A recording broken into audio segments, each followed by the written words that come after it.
बिस्मिल्लाहिर्रहमानिर्रहीम। अस्सलाम वालेकुम दोस्तों, मेरा नाम आमिर शहजाद है और ये जो आज का वीडियो है बेसिकली इसमें मैं 3 डिफरेंट किस्म के क्वेश्चन का आंसर देने जा रहा हूँ। जैसा कि थंबनेल में भी आपको पता चल गया होगा कि 2D और 3D कोऑर्डिनेट्स में क्या फ़र्क होता है। तो बेसिकली ये 3 डिफरेंट टाइप के क्वेश्चंस हैं जो मेरे वीडियो के ऊपर कमेंट्स की शक्ल में मुझे मिले, तो उनका रिप्लाई मैं करने जा रहा हूँ। तो वीडियो को आगे बढ़ाने से पहले आपसे रिक्वेस्ट है कि जिन्होंने अभी तक मेरे यूट्यूब चैनल को सब्सक्राइब नहीं किया, सबसे पहले सब्सक्राइब करके बेल के आइकन को हिट कर लें तो और साथ में नोटिफिकेशन का जो ऑल है उस पर लाजमी क्लिक करें ताकि जब भी मैं वीडियो अपलोड करूं तो उसकी नोटिफिकेशन आपको मिलती रहे। तो सबसे पहले क्या है कि जो पहला कमेंट्स है वो ये है कि इनमें फ़र्क क्या है। तो जो 2D कोऑर्डिनेट्स हैं उसमें आपको सिर्फ लोकेशन दी जाती है, यानी नॉर्थ और ईस्ट, और एलिवेशन नहीं होता। दूसरा जो है उसमें नॉर्थ ईस्ट और आपको एलिवेशन भी दिया जाता है। ये बेसिक एक छोटा सा फ़र्क है। दूसरा जो मेन जो क्वेश्चन है जो रिपीट हुआ मेरा जवाब ना देने की वजह से, वो क्या है कि इनके पास एक सोकिया का टोटल स्टेशन है जो ओल्ड है, शायद 510 है। तो उसमें वो काम करते हैं, अपने टोटल स्टेशन को रिसेक्शन और ओरिएंटेशन दोनों तरीके से सेट करते हैं। उसके बाद जब वो स्टेक आउट से पॉइंट लगाते हैं तो जब दूसरा बंदा आता है दूसरे इंस्ट्रूमेंट के साथ वो चेक करता है तो उसमें काफ़ी फ़र्क आ जाता है। तो ये फ़र्क क्यों आ रहा है? बेसिकली जो अभी टोटल स्टेशन आ रहे हैं उनमें 3D के अंदर काम करने के लिए स्पेशल प्रोग्रामिंग है। 2D के लिए आप अगर लेवल डालो ना डालो तो फ़र्क नहीं आता। सोकिया के जो पुराने टोटल स्टेशन है उनमें ये प्रॉब्लम आती थी, तो वो कैसे उसको हम मैनेज कर सकते हैं, पहले सवाल तो ये है। और दूसरा ये कि ये क्यों प्रॉब्लम आ रही है।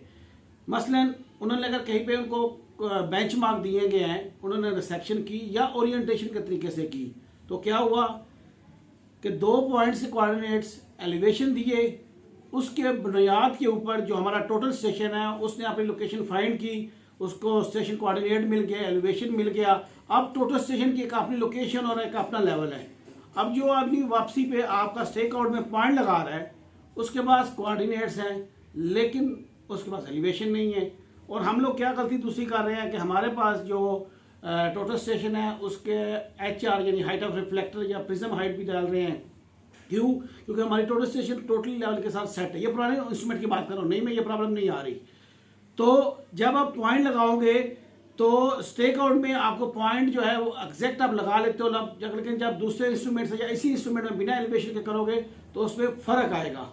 क्यों? क्योंकि ये 3D एलिवेशन के साथ काम चल रहा है। मैंने एक डिटेल वीडियो इसके ऊपर बनाई थी पहले, लाइका के टोटल स्टेशन TS09, उसमें रेफरेंस प्लान का मेरा एक पूरा वीडियो है, तो उस पर मैंने बताया था।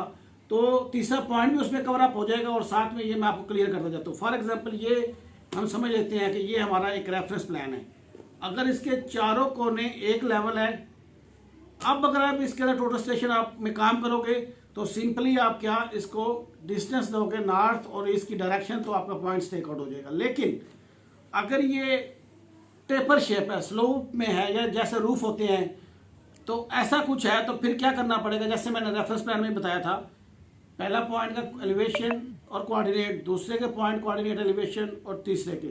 जब ये 3 आप डाल देते हो तो टोटल स्टेशन जो है वो अपने अंदर प्रोग्राम के जरिए ये पूरे एरिया को कैलकुलेट कर लेती है बेस इन 3 पॉइंट के ऊपर। ठीक है। अब अगर आप फॉर एग्जांपल स्टेक आउट करते हैं, जो ओल्ड टोटल स्टेशन उसमें इश्यू आएगा और नए में क्या अगर आप प्रोग्राम के अंदर करेंगे। अब ये मेरा जो है ये स्लोपी एरिया है, तो यहाँ पर मुझे एक पॉइंट स्टेक आउट करना है। तो रेफरेंस प्लान में जब आप काम कर रहे होगे तो होगा क्या कि जब आप स्टेक आउट कर, फॉर एग्जांपल मेरे पास ये डिस्टेंस है कि यहाँ से इतना डिस्टेंस पे जाओ और इस पॉइंट से इतने में आओ तो ये आपका पॉइंट मिल जाए। इवन आप मेजर करके भी ये पॉइंट लगाओगे, जब आप टोटल स्टेशन से चेक करोगे तो आपको ये फ़र्क दे रहा है। क्यों? क्योंकि अब जो आपकी टोटल स्टेशन है वो रेफरेंस प्लान में काम कर रही है, वो 3D पॉइंट्स पे काम कर रही है, वो कोऑर्डिनेट के साथ चल रही है, वो एलिवेशन के साथ। अगर ये पॉइंट डाउन है तो फिर भी वो बोलेगा पीछे करो आगे करो। बेसिकली वो आगे पीछे नहीं है। अगर आप इसको इक्वली लेवल पर उठाते आएंगे, अगर आपने मेजर करके लाया है तो फाइनली आपको वो पॉइंट मिल जाएगा बिना आगे पीछे हुए। तो अगर आपका नीचे है या ऊपर है, दोनों सूरत, अगर ऊपर है तो आपको ये पॉइंट एलिवेशन कम करना पड़ेगा।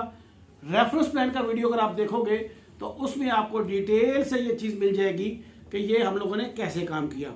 तो मैं दोबारा से अपने वीडियो को क्लोज करता हूँ। क्वेश्चन तीनों को देखते हुए कि 2D और 3D पॉइंट्स में क्या फ़र्क है, सिर्फ और सिर्फ एलिवेशन का। दूसरा, अगर आपके पास पुराने टोटल स्टेशन है जिनमें इशू आ रहा है, उन्होंने सोकिया का जिक्र किया था, शायद कोई और भी हो, तो आपने जब इस प्रॉब्लम को सॉल्व इशू आपको आ रहा है, तो आपने जब भी काम करना है, अगर आपका सिर्फ स्टेक आउट का काम है, तो टोटल स्टेशन में अगर आप सेट करते, for example height of instrument मेरी आ गया 100 फॉर एग्जाम्पल, तो जब मैं स्टेक आउट पॉइंट को करूंगा तो मैंने अपने प्रिज्म हाइट फॉर एग्जाम्पल मेरी 1.3 है अगर, तो मैंने कोशिश करनी है कि स्टेक आउट का जो पॉइंट है उसका एलिवेशन भी मैं 100 डालूं, ताकि मुझे एक ही प्लान के अंदर काम करना पड़े। और इससे क्या होगा, जो पुराने टोटल स्टेशन है उसके मुताबिक आपको इसमें भी प्रॉब्लम नहीं आएगी। और तीसरी मैंने बता दी कि रेफरेंस प्लान के अंदर जो इशू आता है वो एलिवेशन का, अगर आप एलिवेशन सेट करेंगे तो ऑटोमेटिकली इवन आपने मेजर किया होगा तो वही आपको पॉइंट मिलेगा जब इन 3 पॉइंटों की बेस के ऊपर अगर आपका ये एलिवेशन सेट हो जाए। क्यों, ये जो भी है ना, ये 3 पॉइंट इसी में वो पाने का कि ये एक सरफेस बन गई है, तो इसी सरफेस के ऊपर जब आप बराबर पहुंचेंगे स्टेक आउट में, तो तब जाके आपको वो पॉइंट प्रॉपरली मिलेगा। होप कि मैंने ये जो 3 क्वेश्चन है इनको प्रॉपरली आंसर कर दिया है। फिर भी अगर कोई चीज़ क्लियर ना हुई हो तो आप मुझे नीचे कमेंट्स में पूछ सकते हैं। मैं आज से कोशिश करूँगा जितना हो सके आपके अपने क्वेश्चन या कमेंट्स को मैं रिप्लाई कर सकूँ। और इसके अलावा और भी जो पीछे पेंडिंग क्वेश्चन है, क्योंकि मैं लास्ट जनवरी से और अभी ये अक्टूबर चल रहा है, यानी 10 महीने से यूट्यूब से आउट था, तो अभी दोबारा आया हूँ। जो भी आपके क्वेश्चन होंगे या जिन ग्रुप में व्हाट्सएप के अंदर मैं मौजूद था, जॉब से रिलेटेड जो चीज़ें हैं वो दोबारा से मैं वीडियो की शक्ल में और ब्लॉगर की अपने वही पोस्ट को ब्लॉग में डालूंगा, उसका लिंक डाल दूंगा, तो वो मैं अपडेट करता रहूँगा। और उम्मीद है कि पहले की तरह जब आप मेरे साथ लिंक में थे तो हम वो दोबारा से कम्युनिटी को दोबारा से ग्रो करेंगे और इंशाल्लाह ये कंटिन्यू काम चलता रहेगा। तो दुआओं में याद रखिएगा, अपना बहुत ख्याल रखिएगा। अल्लाह हाफिज़।